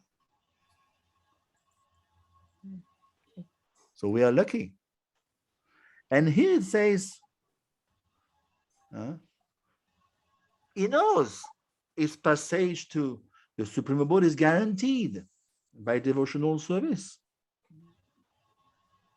So now I just want to ask you, where do we find, there's so many, I was kind of counting the quotes in the Gita or the verses where it says it's guaranteed.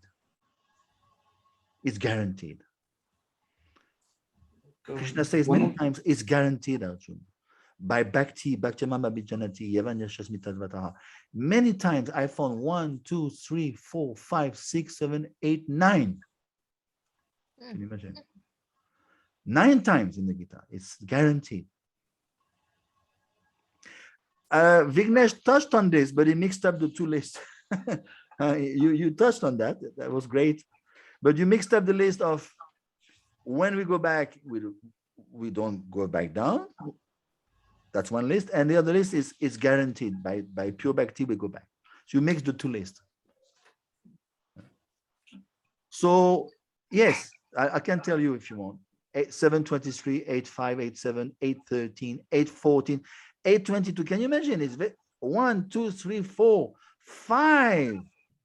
5 out of 9 in the 8th chapter. Mm. So you can rest assured that 8th chapter deals a lot with Ananya Bhakti.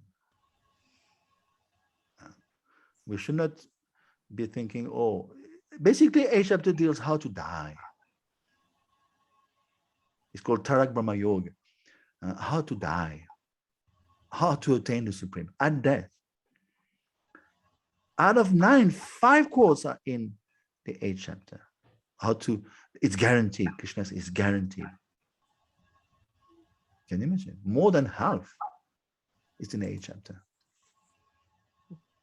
So why the devotee is unconcerned by all this section, how to, what is the pertinent time, the good time to leave the body? Why is he not worried? Like, I think I have read the verse of 9.22 where Krishna talks about those who are ananya chintayantu mam. Yes. So Krishna yoga shevam bahami aham. So I only preserve what they have and carry what they lack. So in a sense, we can tell that we can say that those who are doing ananya bhakti, so they did not worry because Krishna himself will carry them. Like yoga shevam bahami aham. Exactly. So devotees remain unconcerned about this path because, again, we're trying to be focused on devotional service. And even though, we may be a little worried, oh, am I going to make it? Am I going to make it? Because if I don't make it, then we have heard today. Of course, it pertains to a different section like 641, Suchinam Shimatam Gehe. Or even 25 of today, in one sense. We could fall into that category if we, again, fall down. I mean, the severe fall down, Mm-hmm. We could worry that, well, what to speak? Toshan. We could worry that, what about the adverse consequences of engaging in fruitive activities? But that should serve as an impetus to intensify our commitment. Krishna is very kind. Sometimes if we have a relapse into Maya, we are always, regardless of our attachment to Maya, if you're a devotee, the mercy of the Lord is always available. So we don't stay long in Maya because Krishna is going to show us the danger. And that should serve as an impetus to intensify our commitment, if you ask me. Because as we grow old in age, we understand the danger. And Maya is increasing, snowballing the ball. It's snowballing. It's totally incremental. It's getting worse day by day. So basically, these final verses here, they underscore, 27, 28. I would say that they underscore the knowledge that should fix us on the path of devotion. It's not a joke. War. How do you say? World War I, World War II, perhaps World War III. Who knows? So it's like, doomsday always is looming on the horizon. So these verses, if you ask me, should, Yogi 28 is great. Yogi param stanam upeti chadyam. This is very interesting, 828. You can, last line, Yogi param stanam upeti chadyam. Stanam appears in 1862 also. And the abode, go back to the abode. Stanam. Go back to my dwelling. the Vididva, Idam Vididva. I was asking you actually about Idam Vididva. What does it mean, Idam Vididva? I ask you in my questions, Idam Vididva in 28. Read out 28 first, then we're going to go into that. A person who accepts the path of devotional service is not bereft of the result derived from studying the Vedas, performing austerity sacrifices, giving charity, or pursuing philosophical and fruitive activities. At the end, he reaches the supreme abode. So what does it mean? It's amazing. What does it mean?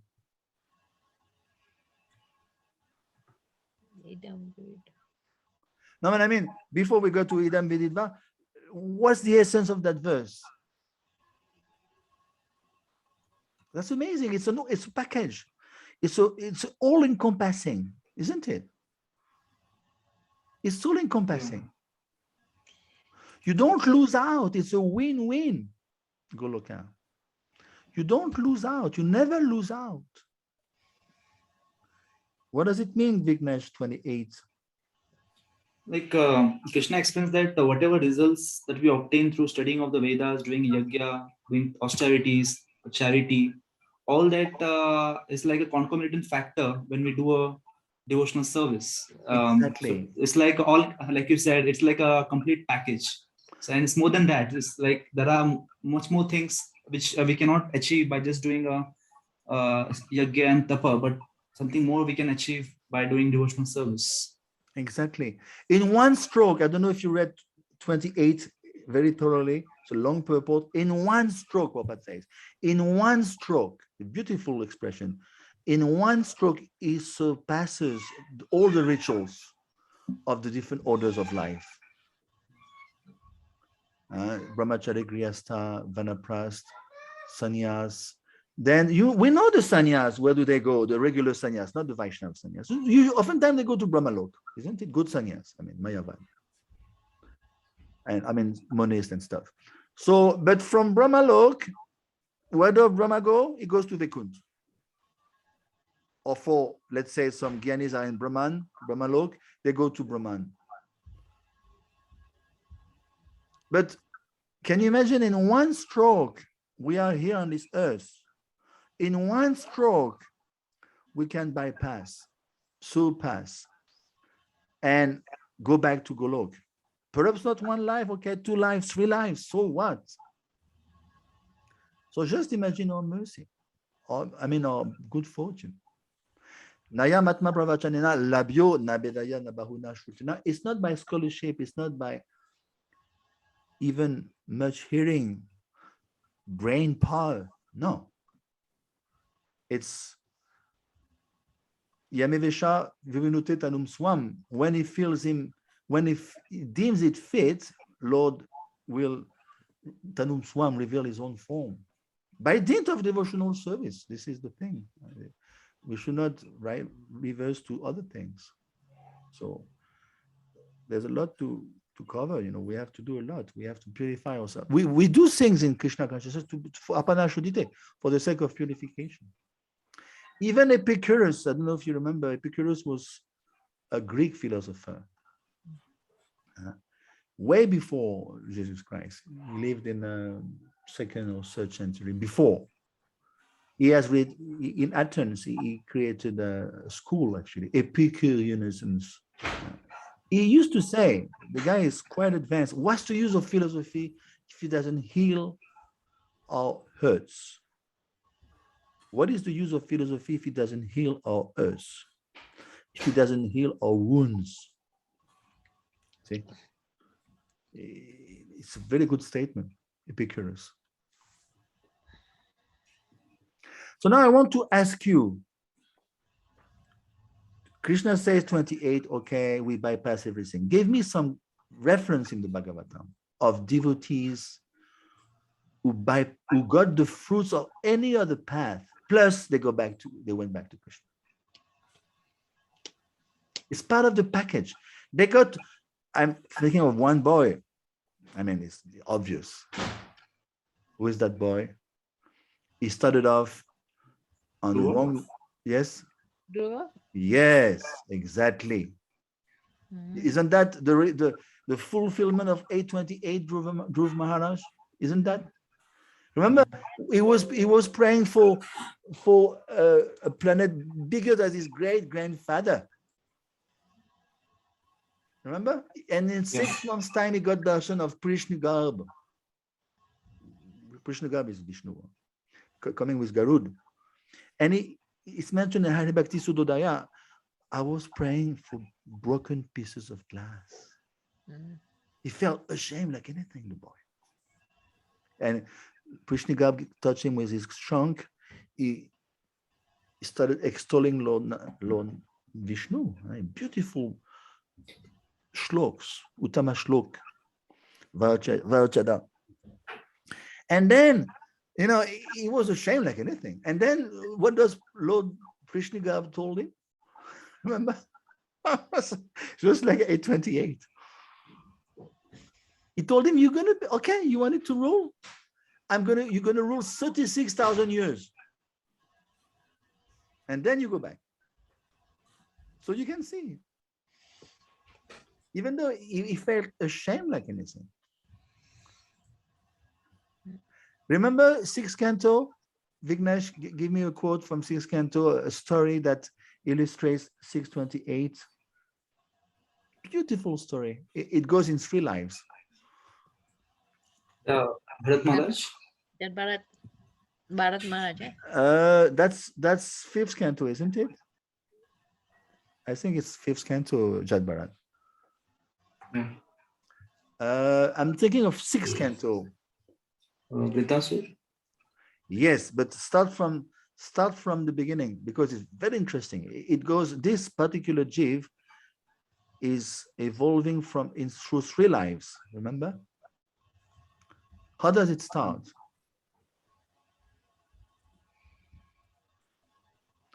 Very interesting. I used to give a seminar on this. Oh, Vritasura? Yes, but how does it start? Remember? It starts before Vijajarapati. So I'll give you the whole story quickly. It's late. 6/16/28.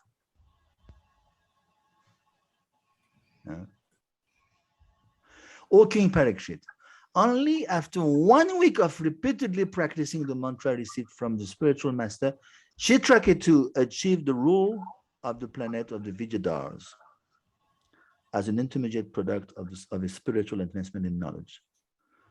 See? So, in other words, he was Chitraketu, remember? He wanted a son, then he got one through Narad and Angira. Then the co-wives, they murdered the boy. I mean, poisoned the boy. That's heavy. Then the 2 came back, Angira and Narad. We told you it will be Harsha Shok, a mixture of pleasure and shok, lamentation. He didn't really register. Then, and he got enlightened, no doubt. And he got enlightened, and basically from Narad, he got the mantra. And in 1 week, what happened? In 1 week, he became the ruler. He left the world. He became ruler of Vijayadarpati. He became Vijayadarpati. It's a heavenly planet. The demigod. Yes.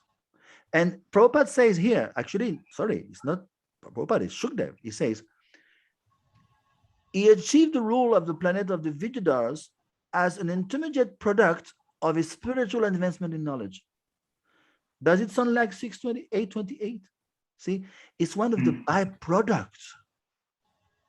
It's not finished.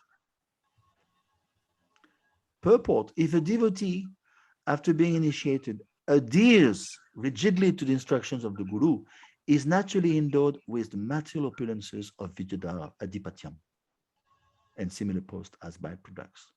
A devotee need not practice yoga, karma, or gyan to achieve a successful result. Devotional service alone is competent to award a devotee all material power.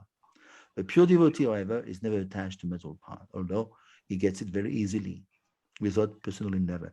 Chitraketu received this side benefit of his devotional service, which he rigidly performed in accordance with the instructions of Narada. So it's very interesting. See, he got Vijayadapati, then he got cursed, remember, by Parvati. Remember? And then he didn't complain at all. He said, yes, yes, Mata, Matirastu. So be it. Then he became Vitrasur. Then Lord Shiv, he told his wife, actually, you made a severe blunder. Severe. And she covered her face with a veil of a sari. Nalayana Parasarve.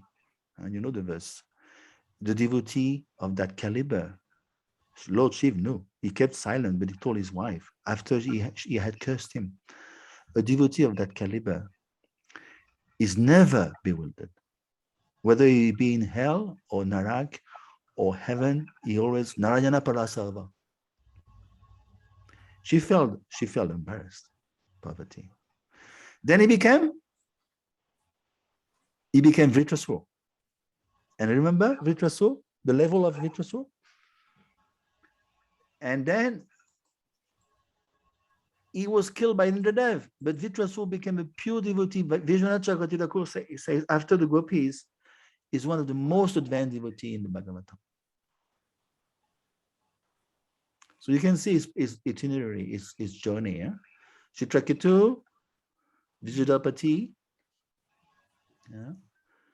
Then Vitrasur. Then he went back, finished. Story is over.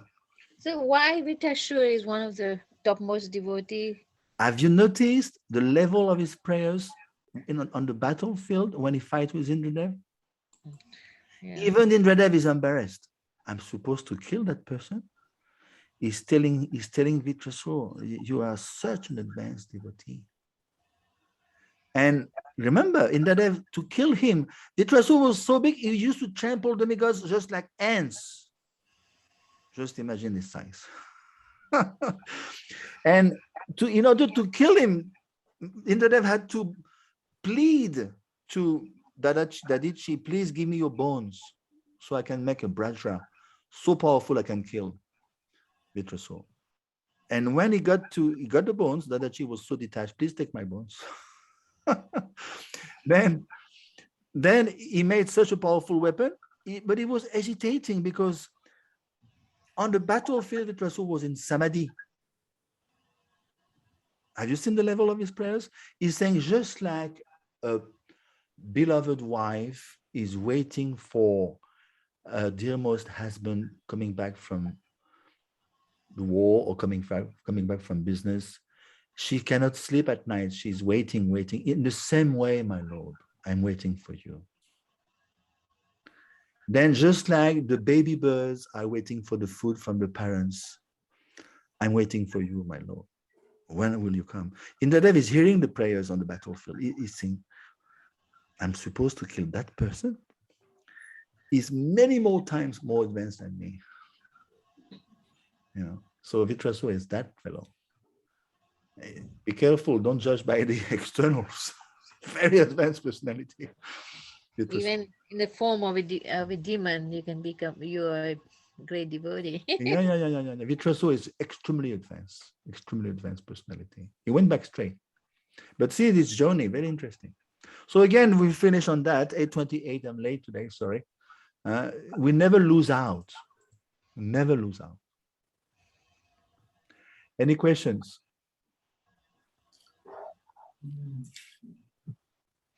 I had just one last question. I was just reading the verses in the latest section, like 8.23 onwards, 8.23 to 8.28. Like Krishna uses the word yogi throughout. Yeah. But how are we maneuvering to mean it different in different contexts? Like first we mean it as a like Ashtanga yogi, then we are saying it is like Karma yogi, then we are talking about devotees. But as throughout that, Krishna is not making any distinction at all. He's talking about a yogi who is going back, who is going to Brahma Lok. He's talking another yogi who is coming back from Chandralok. Then he talks about yogi again, who is in 8.27 again. He talks about yogi, yogi yukta bhavarjuna, yogi muhyati kashana. But like, how are we distinguishing it? Yeah, but be careful. It's implicitly understood in 27. It's talking about, especially from Prabhupada, engage in Krishna consciousness. So we're talking about Bhakti Yogi here. See, again in 27, Yogi Muyati Kaschan, the devotee of the Lord. Here we're talking about Bhakti Yogi in 27. No? Yoga Yukta means he's engaged in Krishna consciousness. It's a Bhakti Yogi. We are yogis. Huh? Remember the 6th chapter, Vignesh? Yeah. Or be a yogi, perhaps not the 6th chapter. Be a yogi. Huh? The higher than the empiricist, you find the yogi. 6.47. Yeah. No, I'm talking about a different section. It says, I think it's earlier on even, 3rd chapter. It says, be better than the Karmi, be a Gyani, and be an empiricist, and be a yogi. Be a yogi, yeah. Be a yogi. That's not Yogi Bhava Arjuna. He talks something on that. This is, I think it's before the 6th chapter even. So, in other words, we are yogi actually. We are yogis. Then we are, to be precise, we are Bhakti yogis, but we remain yogi.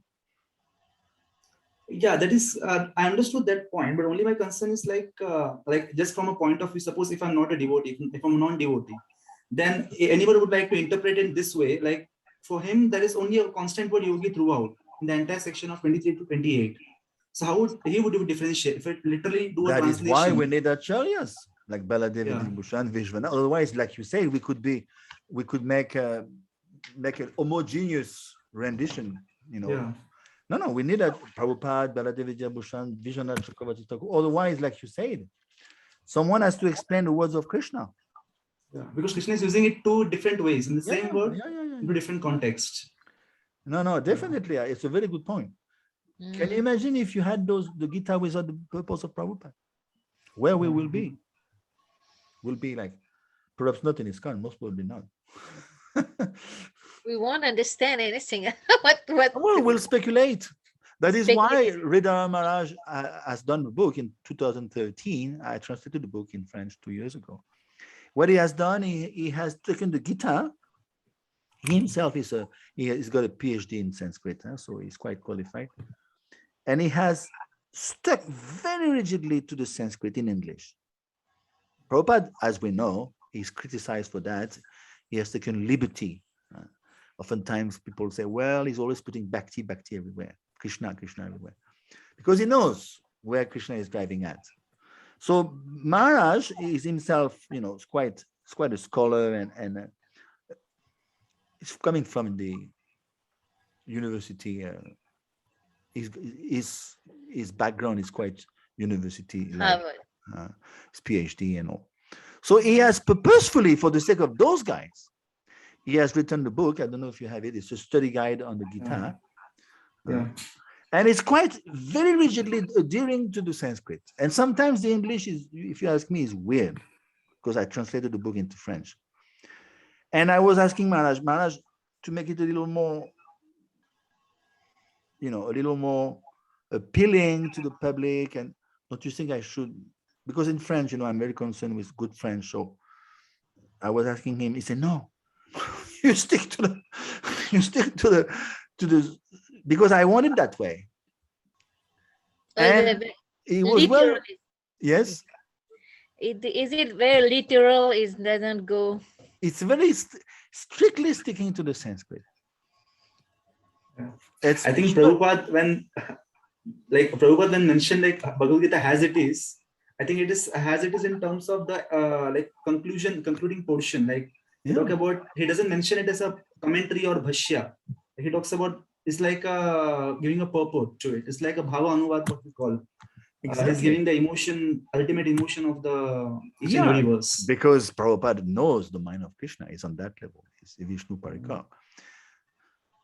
But that endeavor of Maharaj, Bhakti, what's his name, Ridhara Maharaj, is quite lofty, and the outcome is a bit, I don't know if you have looked at the English, especially there's two portions. The first portion is going through the Tattva of Gita, which is a great portion. The second portion is translates very, very strictly adhering to the Sanskrit, and sometimes it comes out weird in English. What to speak in French? And he said, no, you don't modify anything. So I was a bit frustrated because, and I, from what I heard from Chandra, it's well accepted in the circle of university world, But he did it for that purpose, because he wanted to defeat that claim, of those guys. Oh, Prabhupada took some liberty, too much liberty, It's like that. Prabhupada knows what we should be hearing, what is very concerned that we don't step out, Hare Krishna. Thank you so much. So I'll tell Chandra to start from the 9th chapter then. I got a lot of discussion. It's very interesting. Yeah, I'm sorry. We half an hour late. What to do? Interesting. It's not an easy chapter, if you ask me. Yeah, It's not an easy chapter. Quite complex. It's not, especially if you go deep, like we always do. It's not an easy. For me, I would say, I think it's the most difficult chapter, if you ask me. At first sight, it sounds easy, but no. If you go deep, it's not an easy chapter. Hare Krishna, thank you very much. So, Thank you, Babu. Hare what about, Krishna. okay, I've got 2 essays from Vignesh and 1 from you on Logoloka. Huh? Yeah, the other one is done. I'm going to send you back tomorrow. Okay, great. Sounds good. Hare Krishna. Hare Krishna. Thank you very much. Hare Bol. I'll send you the recording. Actually, I'll put it on the site. Sure. Thank you.